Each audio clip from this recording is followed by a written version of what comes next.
السلام عليكم ورحمة الله وبركاته. جمهور نادي سعيد وكارت أحمر، جمهور الأهلي العظيم. إيه الجمال ده؟ يعني بجد أنا النهاردة شفت عظمة، باستثناء طبعا مباراة سيراميكا والأهلي اللي كانت النهاردة فوق الروعة. النهاردة لما أقول عظمة ما بتكلمش على الأهلي بس، النهاردة الأهلي وسيراميكا قدموا ماتش عالمي. سيراميكا النهاردة أثبتت لا ده في فرق جامدة قوي قوي في الدوري المصري وقادرة إنها تخش في منافسات قوية وتبين إن فعلا في فرق مصرية قوية وإن الكرة المصرية بخير. النهاردة شفنا الأهلي وسيراميكا عملوا ماتش للتاريخ، قمة الروعة، أداء وروح قتالية، إصرار لأبعد الحدود. بصراحة للأمانة من الفرقتين، يعني فريق سيراميكا كان عنده إصرار رهيب وبيلعب كرة منظمة جدا، وهي فرقة منظمة فعلا وفرقة قوية. وفرقة الأهلي النهاردة النادي الأهلي أنا لازم أقول شابوه، يعني وميت تعظيم سلام لكل اللعيبة الخلصانة وبتأدي لآخر دقيقة. للأمانة معلش برضو مع احترامي لفريق سيراميكا، انت فرقة مريحة غير الأهلي اللي سفر ماتشات ورا بعضيها، بطولات كبيرة، فرق قوية، ضغط رهيب على لعيبة. ففعلا الأمانة النهاردة لعيبة الأهلي هو ده الأهلي، مكن يعني ما بيقفش، ما بيعطلش. وعلى قد التغييرات النهاردة اللي كولر عملها ما نقدرش لا نقول في مشكلة لا في لعيبة ولا في تغييرات ولا في أي حاجة، لأن كولر النهاردة كان بيغير من باب الإجهاد، بيريح اللعيبة من باب الإجهاد. هو ما فيش قدامه غير كده، اللعيبة كلها قدامه تعبانة، فهو بيبدل من المنطلق ده. مش يعني انا بيتهيألي ان هو ده الهدف الرئيسي اكتر من ان الماتش عايز ايه. فللأمانة النهاردة كل الناس عملت اللي عليها، وما نقدرش نقول ان كان في حد مخطئ او في ديفكت او في، لان انت الفرقة بجد الله يعينهم والله يكون في عونهم.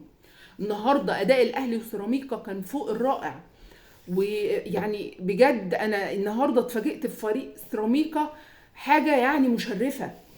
النهاردة قدموا مباراة قوية جدا وكانوا اكتر من ند للاهلي. كمان الاهلي يعني اللي عجبني قوي ان رغم اللعيبة مجهدة بس ما بخلتش ابدا، ما بخلتش مجهود خرافي، كله النهاردة كان نجوم. بس امام عاشور النهاردة هو اللي كان يعني بصراحة قتل نفسه، عمل مباراة ومجهود خرافي بجد يتسجل في التاريخ. وطبعا هو السبب في تسجيل هدف الصعود. الكرة اللي اداها له مودست، وحط تحت مودست دي خط، الكرة اللي اداها له مودست ودخل بيها امام عاشور وكان سبب في هدف الصعود للنهائي. عشان ده يبقى اقوى رد على الناس اللي بتقول وشه وحش على الاهلي او انه نحس على الاهلي. امام عاشور صعد بالاهلي لنهائي السوبر المصري بالنسخة الجديدة. للأمانة الأهلي بداية من كاس العالم للأندية، والأهلي احنا حاسين كده ان هو استعاد للأمانة الأداء الجيد والروح القتالية العالية والرجولة في أرض الملعب. فشابوه لكل لاعيبة الأهلي.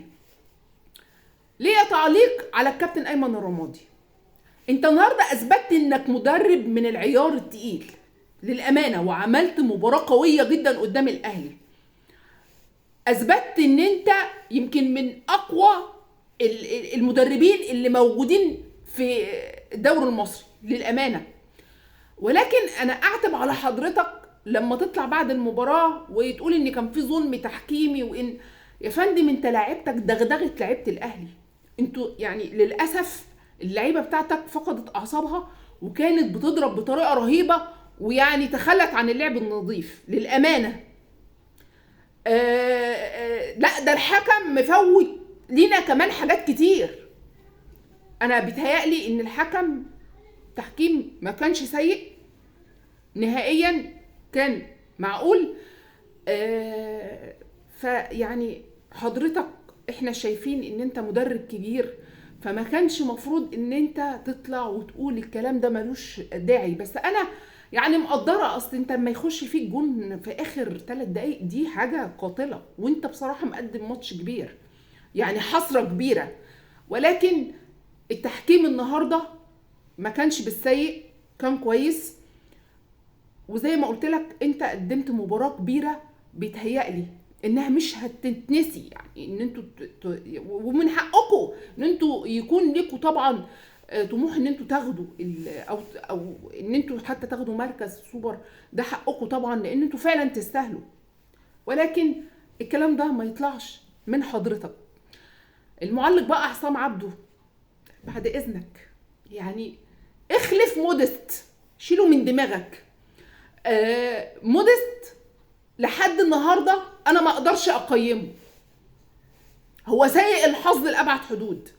انت ماسكه غسيل ومكوى من اول الماتش، يعني كفايه الجماهير عليه، ده كل ما يلبس يعني يا دوبك بس يلمس الكوره الجماهير تحفل عليه. فارحمه، انا شايفه ان هو اتظلم لان هو سيء الحظ. ولا تعلم كنتوا بتقطعوا في فلافيو، وشفتوا فلافيو عمل تاريخ مع الاهلي ازاي، فادوله فرصته. هو لسه ما خدش فرصته عشان بس يعني هو للاسف سيء الحظ. فيعني يا ريت يعني الاعلام ما يزيدش وكله راكب الموجه ويلا بقى محتوى كله يتكلم فيه. هدوءا كده، احنا لسه ما شفناش، هو لسه اصلا ما شاركش في حاجه عشان نقدر نقول ان هو عمل او ما عملش. نيجي بقى لفرقه بيراميدز. والله العظيم انا يعني لا يعني اقول ايه، بس الفرقه دي نحس ومفيش منها امل. ليه بقى؟ احفظ الجمله دي كده معايا، عشان نادي الطموح بلا روح. ده نادي زكايف فلوس. انا مش شايفه لعيبه بتقدم عشان خاطر التيشيرت اللي لابساه. ليهم حق، ما هو في جماهير، ما فيش حد بيشجع ولا في حد بيآزر ولا في حد بيصحصح اللعيبه بتنزل عامله زي الموظفين. فيعني فعلا انا شايفه الفرقه دي ميؤوس منها، عشان يعني هم اصلا كده كده معاهم مدرب فاشل، يعني نقل نحسه من الزمالك لبيراميدز. هو درب الزمالك ما خدش معاه ولا بطوله في 2020، خسر نهائي القرن قدام الاهلي في دوري ابطال افريقيا بنتيجه 2-1 بالقضيه طبعا من قفشه، طبعا يعني محدش يقدر ينسى ده. ودع كاس مصر بعد الخساره من طلائع الجيش في مباراه الدور نصف النهائي بنتيجه 2-1. فهو ده تاريخه. فهو مدرب فاشل، وهي فرقه اساسا كلها ما اصل الحاجات دي بتبقى نوايا برضو. فشوفوا انتوا النيه اتعملت اصلا او الفرقه دي اتعملت ليه، كانت النيه ايه، وانتوا هتعرفوا انتوا ليه هتفضلوا كده ومش هتحققوا اي حاجه وهتخسروا فلوس، هتخسروا فلوس كتير اللي انتوا عمالين كده تغروا بيها اللعيبه وتلموا في لعيبه بس مش هتعملوا اي حاجه. والمدرب ده على ما اعتقد هو مع بيراميدز لحد دلوقتي هو مش عارف ياخد ولا بطوله، رغم ان معاه طبعا افضل سكواد في مصر بلا شك. اخيرا خرج بيراميدز من السوبر على ايد فيوتشر بضربات الجزاء 14-13 بفضل طبعا جنش اللي تألق وصد 4 ضربات جزاء. وطبعا الفوز ده يحسب لنجوم المباراة وصاحب الفضل الوحيد لصعود فيوتشر للنهائي جنش طبعا. وجنش النهارده خرج بيراميدز من السوبر بعد ما ضيع احمد عاطف وعبد الكريم الوادي فرص الفوز في الوقت الاصلي للمباراه، ضيعوا كور ما تضيعش. والله العظيم احمد عاطف مضيع كوره مستحيل انها تضيع من لاعب لسه ناشئ، بس هو ده مستوى المهاجمين للاسف عندنا في مصر. فرص سهله جدا بتضيع بشكل غريب جدا. عموما مبروك للنادي فيوتشر وصول لنهائي السوبر المصري بشكله الجديد، والنهائي اهلي وفيوتشر يوم 28/12، يعني بعد 3 ايام، وربنا يقوي لعيبه الاهلي. يعني بجد اللعيبه مش مجهده بس، دول مقتولين للامانه. نتمنى التوفيق للكيان، وان شاء الله الاهلي بطل السوبر المصري. لحد هنا انتهى الفيديو بتاعنا النهارده. لو عجبك الفيديو شاركه، اشترك معايا على صفحتي على اليوتيوب، على صفحتي على الفيسبوك. شرفني وجودك، والسلام عليكم ورحمه الله وبركاته.